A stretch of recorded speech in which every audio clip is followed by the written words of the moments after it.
shall provide immediate and adequate care, benefits, and other forms of assistance to our veterans and veterans of military campaigns, their surviving spouses and orphans.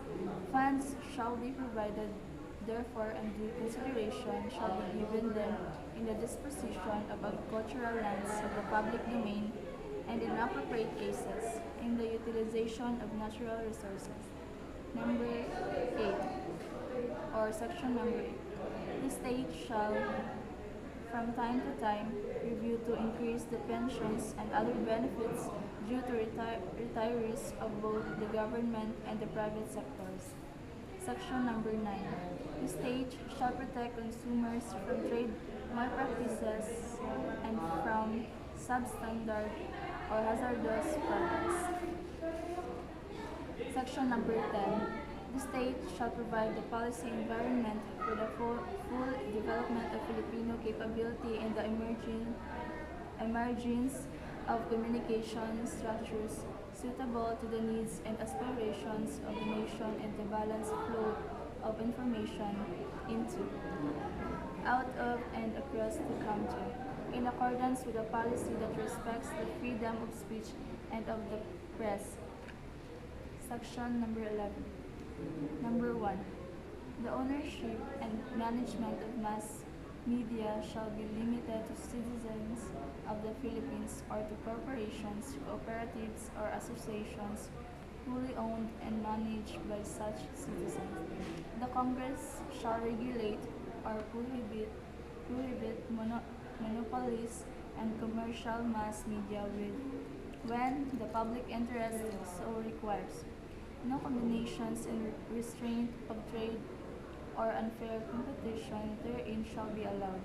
Number 2. The advertising industry is impressed with public interest and shall be regulated by law for the protection of consumers and the promotion of the general welfare. Only Filipino citizens or corporations or associations, at least 70% of the capital of which is owned by which citizens, be allowed to engage in the advertising industry. The participation of foreign investors in the governing body of entities in such industry shall be limited to their proportionate share in the capital thereof, and all the executive and managing officers of such entities must be citizens of the Philippines. Section 12, the last number. The Congress may create a consultative body to advise the President on policies affecting indigenous cultural communities, the majority of the members of which shall come from such communities. That's all. In Section 7, until a law is passed, the President may fill by appointment from a list of nominees by the respective sectors. The seats reserved for sectoral representation in paragraph 2, Section 5 of Article D1 of this Constitution. Section 8. Until otherwise provided by the Congress, the President may constitute the Metropolitan Manila Authority to be composed of the heads of all local government units comprising the Metropolitan Manila area. Section 9. A sub-province shall continue to exist to operate until it is converted into a regular province or until its component municipalities are then reverted to the mother province. Section 10. All courts existing at the time of the ratification of this Constitution shall continue exercise their jurisdiction until otherwise provided by law. The provision of the existing laws of court, judiciary acts, and procedural laws not inconsistent with this Constitution shall remain operative unless amended or repealed by the Supreme Court in Congress. Section 11. Incumbent members of the judiciary shall continue in office until the age of 70 years or become incapacitated to discharge the duties of their office or remove 4 goes Section 12, the Supreme Court shall within 1 year after the ratification of this Constitution adopt a systematic plan to expedite the decision or resolution of cases or matters pending in the Supreme Court or the lower court prior to the effective of this Constitution. Of cases or matters pending in the Court of the lower court prior to the effective of this Constitution, a similar plan shall be adopted for all special courts and quasi-judicial bodies.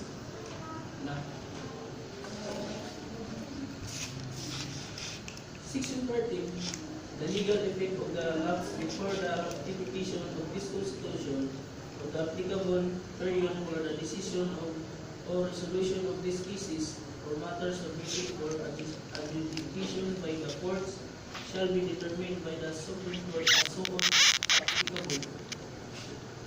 Section 14, the previous of paragraph 3 and 4, Section 15 of Article 8 of this Constitution shall apply to cases of matters filed before the ratification of this Constitution. In the applicable period elapsed after such ratification.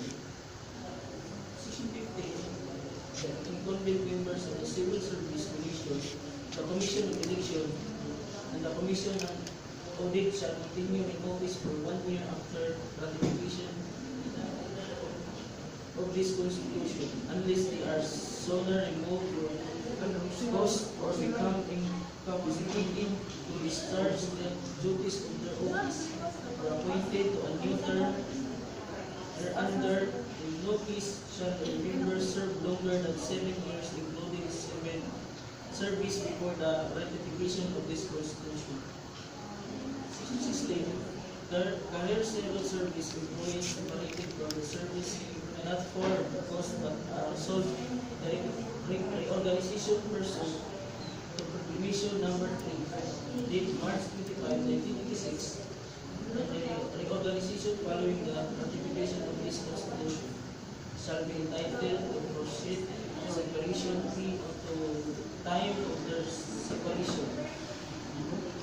Retirement and other benefits accrued to the under the laws of general application in force at the time of their separation in lieu at the option of the employees. They may be considered for employment in the government or in any of its subdivision, instrumentalities or agencies including government-owned or controlled corporations and their subsidiaries. This provision also applies to career officers whose resignation tendered in line with this existing policy had been accepted. Section 17. Until the Congress provide by otherwise, the President shall receive an annual salary of 300,000 pesos. The Vice President, the President of the Senate, the Speaker of the House of Representatives, and the Chief Justice of the Supreme Court, 230,000 pesos each. The senators, the members of the House of Representatives, the Associate Justice of the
Admittment or revention.